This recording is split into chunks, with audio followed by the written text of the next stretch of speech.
आज हर मुस्लिम देश जो है वो अपने आप को खलीफा बनना चाहता है। सऊदी अरेबिया बनना चाहता है, ईरान बनना चाहता है, अब तुर्की भी इस नंबर पे लगा हुआ है। नमस्कार, अखबार रिपोर्टर में आपका स्वागत है। आज हम फिर एक नए मुद्दे के साथ आपके साथ हाजिर हुए हैं। जैसा कि आपको पता होगा कि तुर्की जो है वो पाकिस्तान का दोस्त है और बहुत ही घातक हथियार बनाने के लिए जाना जाता है। आज हम उस पर बात करेंगे कि पाकिस्तान को वो इतना मदद कर रहा है कि भारत के लिए अब डेंजर जोन वाली स्थिति आती जा रही है धीरे धीरे। यानी पाकिस्तान भारत के लिए अब चुनौती खड़ा करेगा तुर्की की मदद से। अब कैसे होगा, इसके बारे में हम आज इसी बात को लेकर चर्चा करने जा रहे हैं। चर्चा शुरू करें इससे पहले आपसे गुजारिश है कि हमारे चैनल को लाइक कर दीजिए, सब्सक्राइब कर दीजिए और थोड़ा कमेंट वगैरह भी कर दीजिएगा। शुरू करते हैं। तुर्की जो है दुनिया का एक ड्रोन पावर हाउस के नाम से जाना जाता है। यानी अगर दुनिया में कहीं घातक ड्रोन बनते होंगे तो उसमें अगर तुर्की का नाम ऊपर के शीर्ष देशों में ही आता है। यानी हथियार बनाने में बहुत ही माहिर है तुर्की, और तुर्की इतने घातक घातक हथियार बनाता है कि इसका कोई लिमिट नहीं है। 2002 में एर्दोगन जब आए थे, एर्दोगन बहुत महत्वाकांक्षी हैं और जो वहाँ के राष्ट्रपति हैं उनकी बात कर रहा हूँ मैं। तो एर्दोगन जो हैं वो 2002 में आए थे और 2002 में तुर्की अपने ज़रूरत की 20% मात्र हथियार बनाता था, बाकी वो कहीं से इंपोर्ट करता था, मंगाता था, खरीदता था। आज वो 80% हथियार अपना जरूरत के हिसाब से बनाता है, और बनाता ही नहीं है, दुनिया के अलग अलग देशों को एक्सपोर्ट भी कर रहा है, जिसमें पाकिस्तान भी है। हमारा पड़ोसी पाकिस्तान तुर्की की मदद से भारत को धीरे धीरे एक तरह से घेरते जा रहा है। एक तरह से वो भारत को चुनौती अब देने के कगार पे पहुंचते जा रहा है। कैसे, इसी पे हम बात करने जा रहे हैं। पहले हम बात करेंगे कि ड्रोन और उसकी जो तकनीक कितना है तुर्की का, उसके बारे में हम थोड़ा आपको बता दें। उसके बाद हम लोग पाकिस्तान पे आते हैं। देखिए, तुर्की का हथियार नगर्नो काराबाख से लेकर यूक्रेन तक अपना धमक दिखा चुका है, खासकर इसका ड्रोन। अब नगर्नो कहाँ है ये जान लीजिए, ये आर्मेनिया में है। और ये जब अजरबैजान से जब युद्ध हुआ था तो ड्रोन इन्होंने सप्लाई किया था तुर्की ने अजरबैजान को, और उस ड्रोन की मदद से नगर्नो काराबाख पर जो आर्मेनिया से लड़ाई हुई थी अजरबैजान की, आपको पता भी होगा, उससे उसकी ताकत की वजह से, उसी ड्रोन की मदद से उसने अजरबैजान ने उसके बड़े भूभाग पर, आर्मेनिया के भूभाग पर कब्जा कर लिया। तो इससे पता चलता है कि उसने अपना ट्रायल दिखा दिया है कि हमारा ड्रोन किसी दुनिया के अलग अलग देश जो बनाते हैं ड्रोन, उनसे कमजोर नहीं, उनसे अच्छा ही है। यानी अपना टेस्ट करा चुका है वो, यूक्रेन की लड़ाई में भी करा चुका है और आर्मेनिया और अजरबैजान का जो लड़ाई है उसमें भी कराया है। और वही ड्रोन वो पाकिस्तान को भी देने के लिए ऑर्डर उसको मिल चुका है और पाकिस्तान को देने वाला है।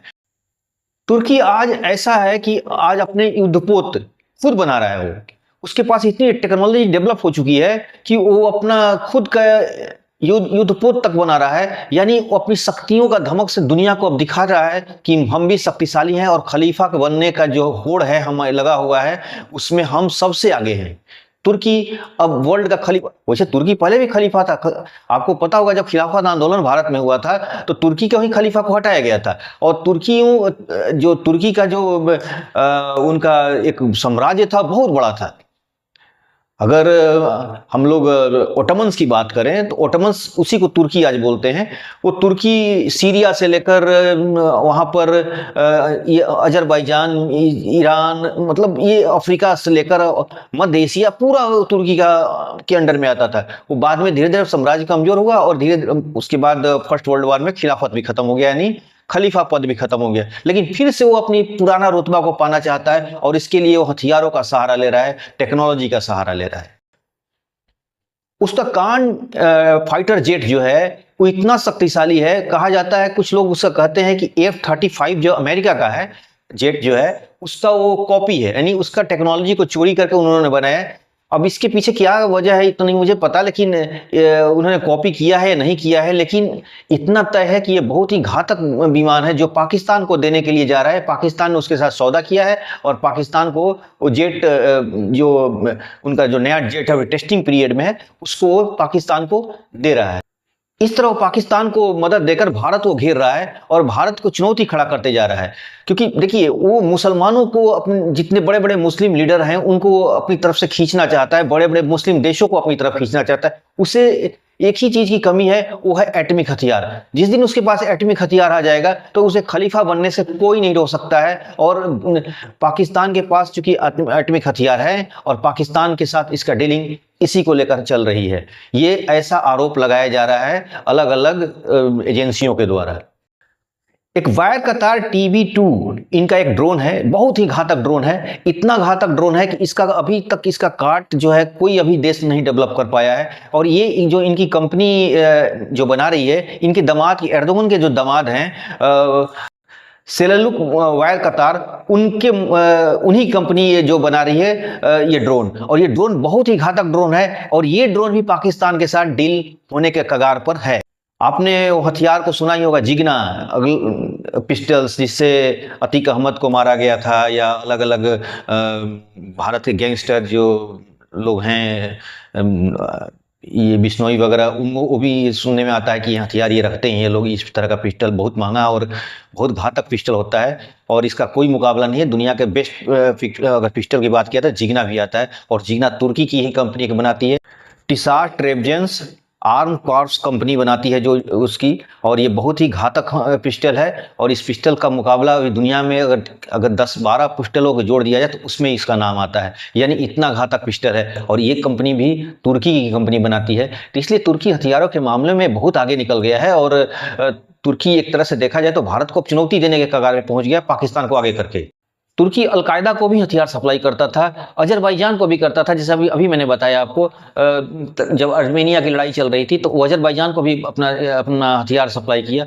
यानी उसने अलग अलग देशों में देकर अपने हथियार को टेस्ट कर लिए चुका है। अफ्रीका के देशों में भी अपना हथियार को भेज रहा है, और अफ्रीका में भी जो वहाँ पर सिविल वॉर कुछ एरिया में चल रहे हैं उनको भी सप्लाई दे रहा है हथियार, और वहाँ पर भी अपने हथियारों को टेस्टिंग कर रहा है।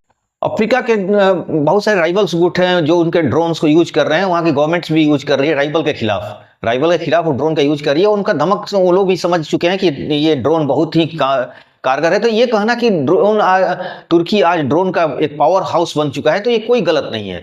तुर्की आज बहुत ही हथियारों के मामले में आत्मनिर्भर है और बहुत तेजी से हथियार आगे बढ़ रहा है, और उसका बढ़ना पाकिस्तान को दोस्त होना, ये भारत के लिए घातक है।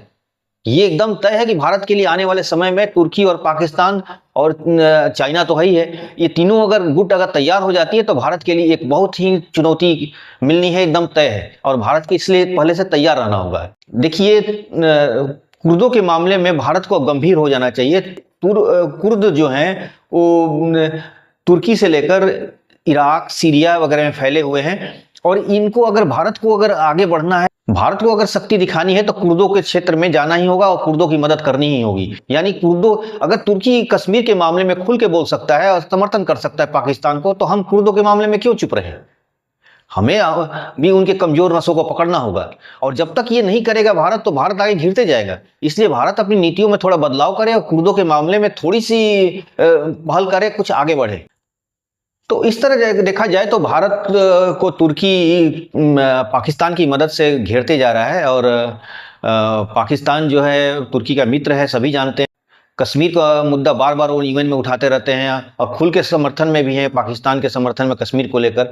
तो भारत को भी कुर्दों के मामले में आगे बढ़ना चाहिए, क्योंकि जब तक आप उनको काउंटर कोई जवाब नहीं देंगे, उन्हें भी तो लगना चाहिए कि भारत जैसे देश एक डेमोक्रेसी वाला देश है, और हमारी डेमोक्रेसी की अच्छाइयाँ दुनिया जानती है, इसलिए हमारी बात उनसे कई गुना ज़्यादा पावरफुल होगी। इसलिए हमें इस बात को तैयार होना होगा कि कुर्दों के मामले में हमें फिर से तुर्की को चुनौती देने के लिए कुर्दों के मामला को उठाना ही होगा। तो इस तरह देखा जाए तो तुर्की और पाकिस्तान आपस में मिलकर भारत को घेरने के चक्कर में पड़े हुए हैं, और हर जगह भारत को तुर्की हर मुद्दे पर, हर जगह पर नीचा दिखाने की कोई कसर नहीं छोड़ता है। पाकिस्तान इसके पीछे है, सभी जानते हैं कि पाकिस्तान इसके पीछे है, और पाकिस्तान का इसमें अपना इंटरेस्ट रहता ही है। तो इस तरह देखा जाए तो पाकिस्तान और तुर्की की दोस्ती भारत के लिए खतरनाक है। तो आज के अंक में इतना ही, और उम्मीद है कि आगे हमारे साथ आप बने रहेंगे। तब तक के लिए बहुत बहुत धन्यवाद। Thank you.